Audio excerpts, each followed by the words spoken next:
Au nom du Père et du Fils et du Saint-Esprit. Amen. Grande joie d'être là avec toi en ce mardi 12 mars. Et profitons bien des grâces de ce temps de carême pour nous, personnellement, mais aussi pour l'évangélisation. Je t'invite à faire connaître Lectio Divina. Envoie la Lectio Divina pour tes amis, pour qu'ils puissent aussi toucher Dieu par sa parole. Et en touchant Dieu, ils puissent recevoir une grâce pour pouvoir aussi avancer dans leur chemin de conversion. D'accord? La première lecture d'aujourd'hui, c'est Ézéchiel chapitre 47, à partir du verset 1. Il me ramena à l'entrée du temple, et voici que de l'eau sortait de dessous le seuil du temple, vers l'Orient, car le temple était tourné vers l'Orient. L'eau descendait de dessous le côté droit du temple, au sud de l'autel. Il me fit sortir par le porche septentrional, et me fit faire le tour extérieur, jusqu'au porche extérieur qui regarde l'Orient. Et voici que l'eau coulait du côté droit. L'homme s'éloigna vers l'Orient avec le cours d'eau qu'il avait en main, et mesura 1000 coudées. Alors, il me fit traverser le cours d'eau. J'avais de l'eau jusqu'aux chevilles. Il en mesura encore 1000, et me fit traverser le cours d'eau. J'avais de l'eau jusqu'aux genoux. Il en mesura encore 1000, et me fit traverser le cours d'eau. J'avais de l'eau jusqu'aux reins. Il en mesura encore 1000, et c'était un torrent que je ne pus traverser, car l'eau avait grossi pour devenir une eau profonde, un fleuve infranchissable. Alors il me dit, « Ah, as-tu vu, fils de l'homme ?» Il me conduisit, puis me ramena au bord du torrent. Et lorsque je revins, voici qu'au bord du torrent, il y avait une quantité d'arbres de chaque côté. Il me dit, « Cette eau s'en va vers le district oriental et descend dans l'Araba et se dirige vers la mer et se déverse dans la mer en sorte que les eaux deviennent saines.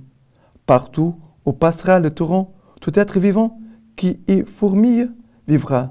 Le poisson sera très abondant, car là où cette eau pénètre, elle assainit et la vie se développe partout où va le torrent. Au bord du torrent, sur chaque des rives, croîtront toutes sortes d'arbres fruitiers, dont le feuillage ne se flétrira pas et dont les fruits ne cesseront pas. Ils produiront chaque mois des fruits nouveaux, car cette eau vient du sanctuaire. Les fruits sont une nourriture et les feuilles un remède. Cette image ici nous parle du temple, c'est le corps du Christ. De Jésus en croix, Jésus de son côté droit, du côté de l'autel, voilà, va jaillir de l'eau et du sang. Cette eau, c'est ce torrent de miséricorde, ce torrent d'amour qui va laver tous les endroits où elle passera, où elle va apporter de la vie, de la fécondité. En fait, c'est l'image du sang du Christ qui nous apporte le salut. C'est l'image de la passion du Christ, Christ en croix, le Christ qui offre son corps comme nourriture, comme nous allons écouter je dis saint. Jésus parle de l'Eucharistie, parle de l'offrande de son corps et de son sang sur la croix. Mais cette nourriture, c'est Jésus sur croix. C'est l'offrande de Jésus. Jésus offre comme nourriture sur la croix pour nous tous. Alors, ici, la nourriture et les remèdes, les faits qui sont un remède, sont les sacrements de l'Église. Ici, c'est une image du corps de Christ, une image de l'Église qui nous donne aussi les sacrements qui sont pour nous remèdes et aussi nourriture. D'accord? Que cette parole puisse nous aider à bien prier. Prie avec cette parole. D'accord? Et le psaume d'aujourd'hui, c'est le psaume 46. Le psaume 46, voilà, verset 2.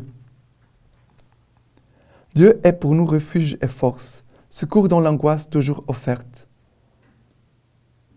Aussi ne craindrons-nous si la terre est changée, si les montagnes chancellent au cœur des mers. Un fleuve s'ébra réjouissent la cité de Dieu et sanctifient les demeures du Très-Haut. Dieu est en elle. Elle ne peut chanceler. Dieu la secourt au tournant du matin. Verset 8.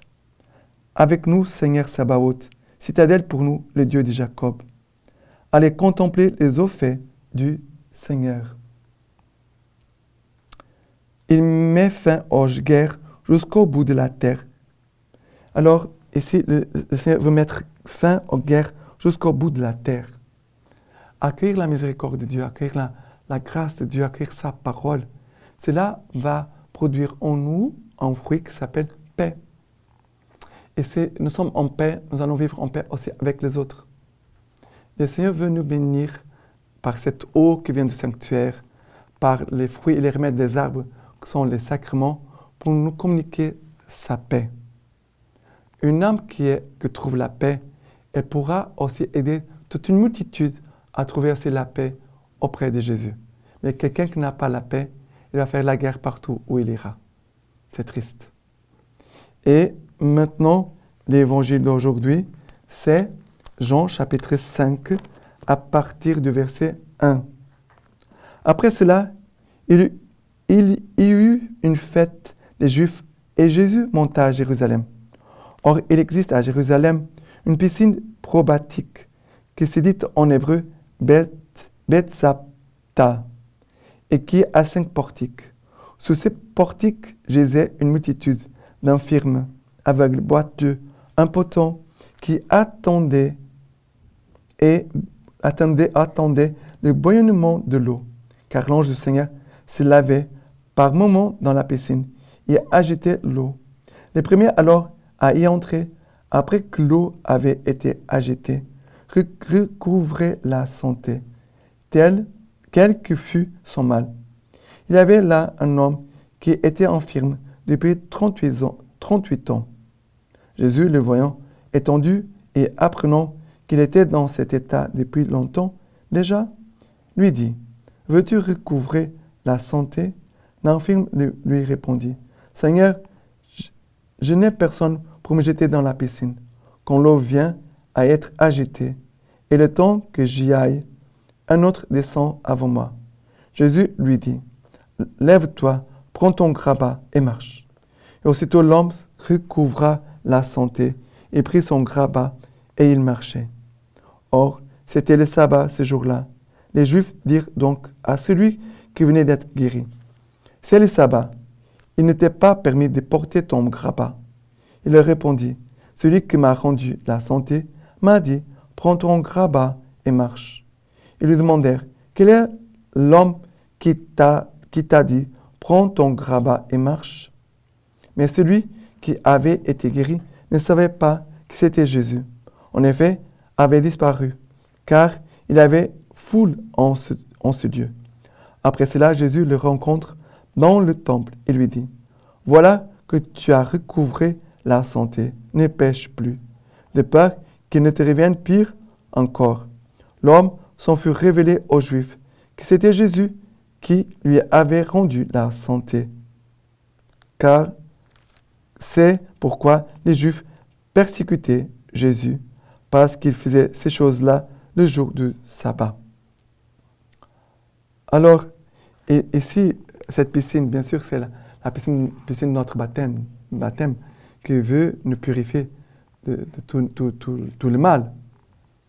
Jésus veut nous faire plonger dans la piscine de sa miséricorde, de sa grâce. Et nous pouvons prier avec la grâce de notre baptême.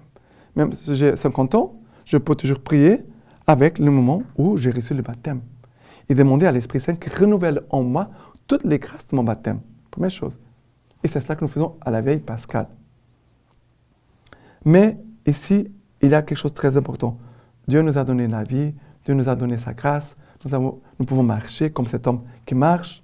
Jésus va lui dire quelque chose de très important. Voilà que tu as recouvré la santé. Ne pêche plus. Ne pêche plus. Nous devons veiller pour ne plus pécher. Nous devons veiller au chemin où tu vas, avec qui tu vas, pour ne plus pécher. Et Jésus veut vraiment nous guérir, veut nous donner la force de pouvoir avancer, marcher, mais non pas marcher n'importe comment. Mais aujourd'hui, je marche vers Dieu. Je marche avec Jésus-Christ. Je marche pour Dieu. D'accord? Voilà les grâces que Dieu nous dit, mais faisons attention, veillons de ne plus pécher. D'accord? Et la lecture patristique d'aujourd'hui de Saint Léon. Le Seigneur dit dans l'évangile de Saint Jean, « Tous reconnaîtront que vous êtes mes disciples si vous aimez les uns les autres. » Et on lit dans la lettre de cet apôtre, « Mes bien-aimés, aimons-nous les uns les autres, puisque l'amour vient de Dieu. Tous ceux qui aiment sont enfants de Dieu, et ils connaissent Dieu.